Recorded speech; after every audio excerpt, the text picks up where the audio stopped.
Battle of Towton, England's bloodiest battle, unfolded. Imagine a battlefield where the very sky seemed to conspire against one side.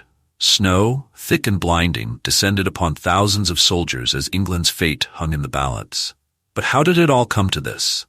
Why did Somerset, with his army so vast, choose the worst possible ground at the worst possible time? What went wrong in this deadly chess match between two royal houses?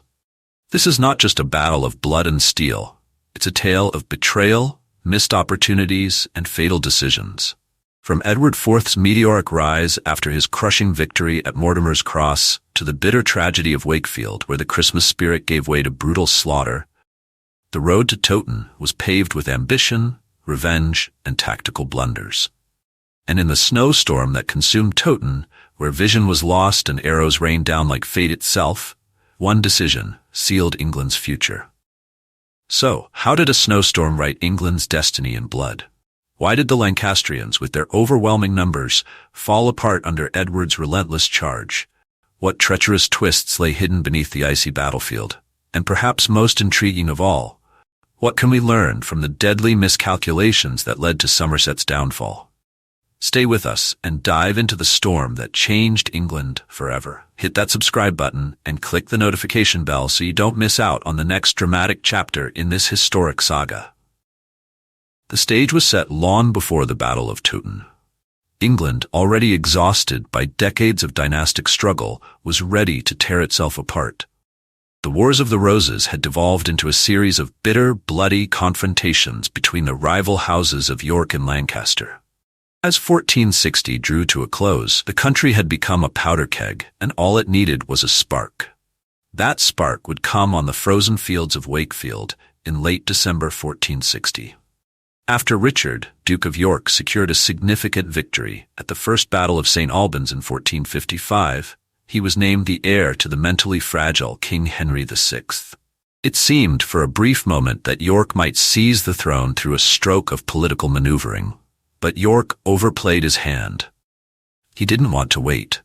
Instead, he declared himself king, a bold move that angered Henry's loyal supporters, especially Queen Margaret of Anjou, a fierce protector of her husband's crown, and a lioness defending her cub, Prince Edward of Westminster. Margaret had no intention of standing by idly while her enemies plotted. After the Battle of St. Albans, she began orchestrating her own counterstrike.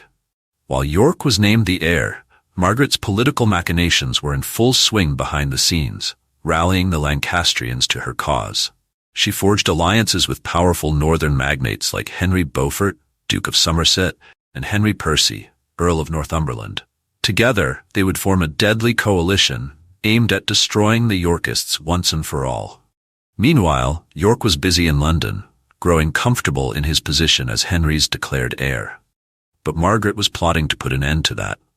She had been in Scotland, soliciting aid and forging alliances, and now she was moving south with an army bolstered by Scots and Lancastrians, ready to strike.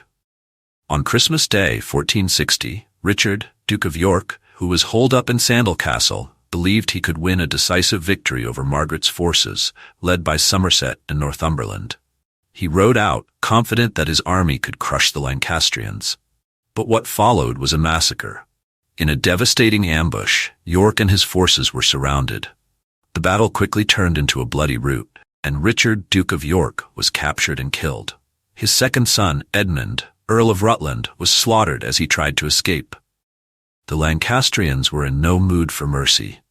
As a chilling message to all those who would oppose the House of Lancaster, Queen Margaret ordered the heads of York and his son Edmund mounted on pikes and displayed outside the gates of the ancient city of York.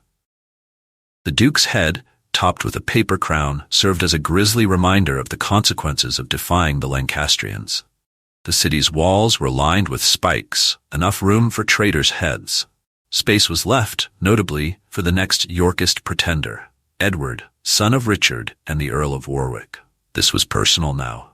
Richard's son, Edward, only 18 years old, swore vengeance. He wouldn't just win back his father's crown, he would avenge his brutal death. In January of 1461, Edward began rallying his forces in Wales. As Edward rallied Yorkist forces, he faced an early test at the Battle of Mortimer's Cross in February 1461. The Lancastrians, this time led by Owen Tudor, the Welsh father of the future Henry VII, were advancing on Edward's position. But that morning, a spectacular and eerie occurrence took place. 3 suns appeared in the sky. Known as a parhelion, it was an atmospheric phenomenon where multiple suns appeared due to ice crystals in the air. Edward took this as a divine omen, rallying his troops with cries that the Trinity was on their side. Inspired, his men adopted a new standard, the sun in splendor. The ensuing battle was a Yorkist victory, and Owen Tudor was captured and executed. It was the first of Edward's many triumphs, and his reputation as a leader destined for greatness grew. But Margaret wasn't finished yet. As Edward was securing his place in Wales, she and her Lancastrian forces were heading south. On February 17, 1461, she won a decisive victory at the Second Battle of St. Albans, where Henry VI, who had been captured by the Yorkists, was liberated. But this was no joyous reunion. Margaret, hell-bent on asserting control, convinced Henry to order the execution of several of his former loyalists. When the weak-willed king hesitated, she and her son Edward of Westminster overruled him, putting key Yorkist allies, including Sir Thomas Kyriel, to death. The bloodshed caused horror in London, where Margaret's name became synonymous with cruelty. Her triumph, however, came at a cost. London, now terrified of her vengeful wrath, opened its gates to Edward. The city's powerful merchants, known as burghers, sided with the young Yorkist leader. Edward entered London triumphantly on February 26, 1461, and with the backing of the city's elite, he was proclaimed king. The coronation was set for March 4th, cementing Edward IV as the first Yorkist king of England. But Edward's reign was by no means secure. Margaret and her Lancastrian army were not done. She had retreated north after St. Albans, and Edward's new kingship needed to be defended. On March 11, 1461, Edward's forces, led by veterans like William Neville, Baron Fauconberg, and the Earl of Warwick, began to march north. These men were battle-hardened warriors, and their experience in earlier wars gave Edward a powerful military backbone. As Edward's army gathered strength, they picked up more levies in Nottingham on March 22nd. By March 27th, they met up with Warwick's forces at Pontefract, ready for the showdown that would decide the future of the crown. Warwick, always the schemer, didn't just plan for battle. He sought revenge, too. One of his first acts was to order the execution of the Bastard of Exeter, the illegitimate son of Sir Henry Holland, Duke of Exeter. The bastard had been part of the mob that lynched Warwick's father after Wakefield. This wasn't just war, it was personal. The Yorkist army, though formidable, faced grim realities. Law and order had broken down, executions were common, and the memory of Richard's mutilated body being dragged through the streets just 2 months earlier fueled their desire for vengeance. In the north, Margaret and Somerset prepared for the final confrontation. Somerset led the Lancastrian army south from the gates of York, passing beneath the decomposing heads of Richard and Edmund. Queen Margaret remained in the city with King Henry and Prince Edward, leaving Somerset to face Edward's advancing forces.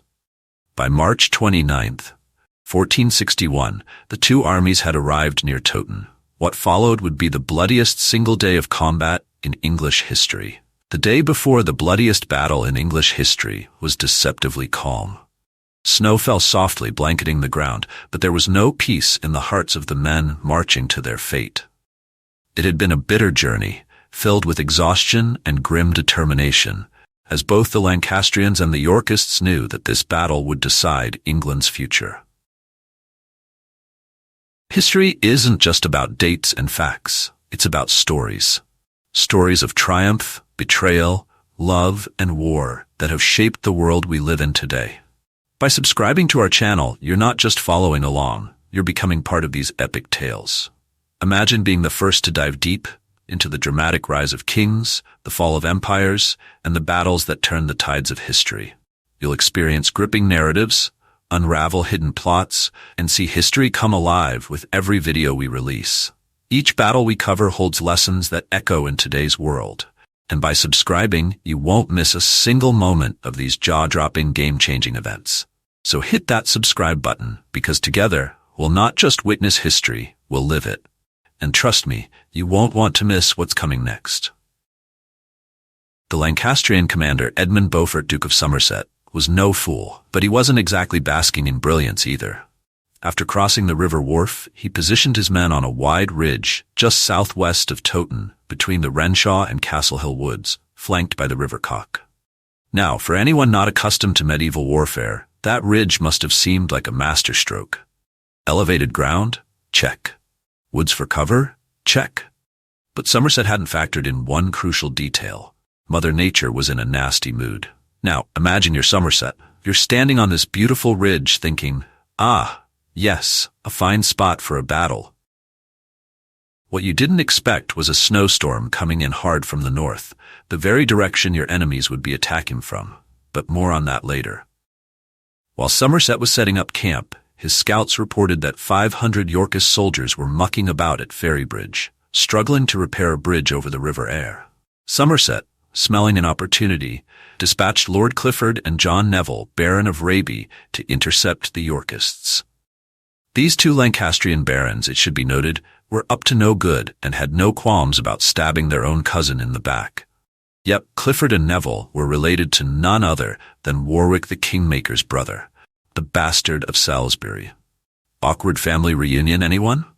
Lord Fitzwalter, commander of the Yorkist contingent, was caught completely off guard. Within moments, the Lancastrians ambushed them at the bridge, and Fitzwalter was cut down like a medieval piñata. He never saw it coming. It was a complete rout, with the Lancastrians seizing control of the bridge in a glorious mess of blood, guts, and very soggy soldiers. Upon hearing the news, Richard Neville, Earl of Warwick, limping from a leg wound he'd picked up earlier, galloped over to assess the situation. He took one look at the carnage and realized things were bad. Very bad. But Warwick wasn't called the Kingmaker for nothing. He rode back to report to Edward IV, who, at just 19, was already mastering the art of looking like he knew exactly what he was doing. Young Edward, not one to sit idly by, immediately ordered a counterattack. The Yorkists clashed with Clifford and Neville's forces at Ferrybridge, driving them back in a fierce melee that turned the riverbank into a bottleneck of mud, bodies, and broken weaponry.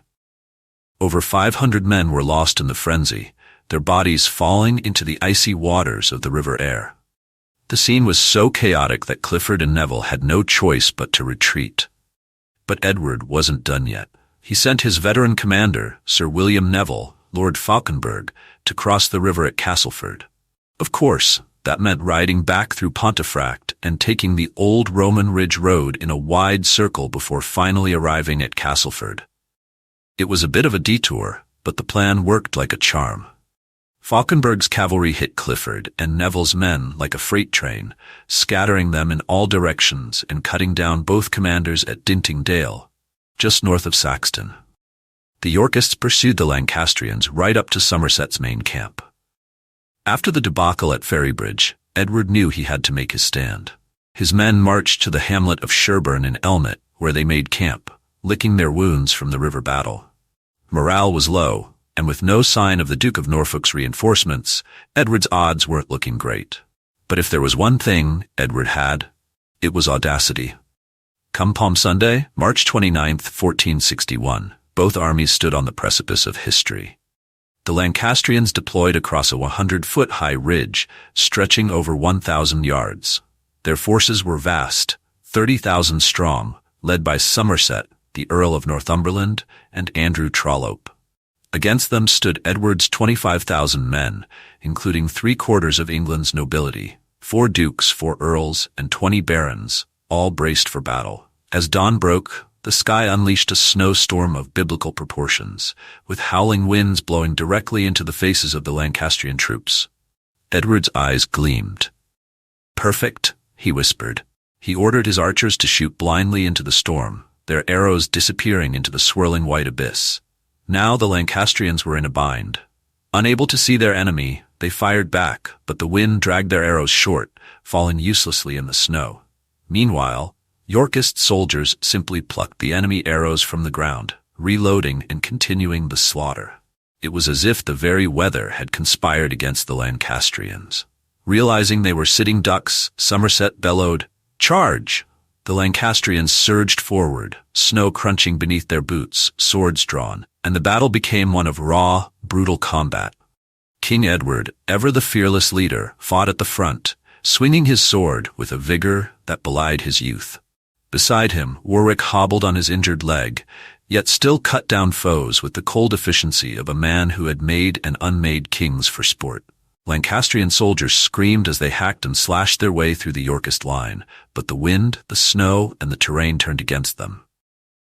Meanwhile, Somerset had laid a trap, intending to envelop Edward's forces with a flank from the woods. But as fortune would have it, Norfolk finally arrived with fresh troops, turning the tide. The battle raged for hours, swords clanging, men falling, and the once white snow turning a deep crimson. Edward's men fought with the desperation of knowing this was their last stand.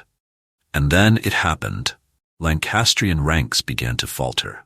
The arrival of Norfolk's forces had shattered their morale.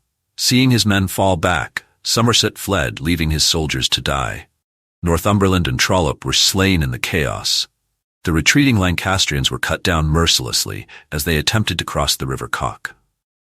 Edward's soldiers pursued them without mercy, and by the day's end the river was clogged with bodies. With the Lancastrians routed, Edward stood victorious on the blood-soaked battlefield. Henry VI and his queen, Margaret of Anjou, had fled north, tail between their legs. Somerset, too, disappeared into the wilds of Scotland. Edward entered the city the next day, greeted as a hero. His first act? He ordered the heads of his enemies to replace those of his father and brother on the city gates, just to drive the point home that the House of York was now in charge. Towton was a massacre, with over 28,000 dead, but it secured Edward IV's place on the throne. However, the scars it left on England would linger for decades. As Edward looked out over the battlefield that evening, snow falling softly once more, he knew this was only the beginning. Victory may have been his, but peace? That was another battle altogether. And so the Wars of the Roses continue to rage on. If you thought Towton was brutal, just wait, there's more bloodshed and betrayal ahead. Coming up next, the Battle of Alnwick. How did the Yorkists, fresh from their brutal victory at Towton, find themselves on the precipice of another siege just months later? Why did the Lancastrians, scattered and broken, rally again at Alnwick Castle under Queen Margaret's fierce leadership? And what ruthless tactics did Edward IV employ to corner his enemies once more? This next chapter in the Wars of the Roses promises all the tension, treachery, and triumph that changed the fate of England forever. Subscribe now and hit that notification bell so you don't miss the next thrilling battle in this relentless war for the crown.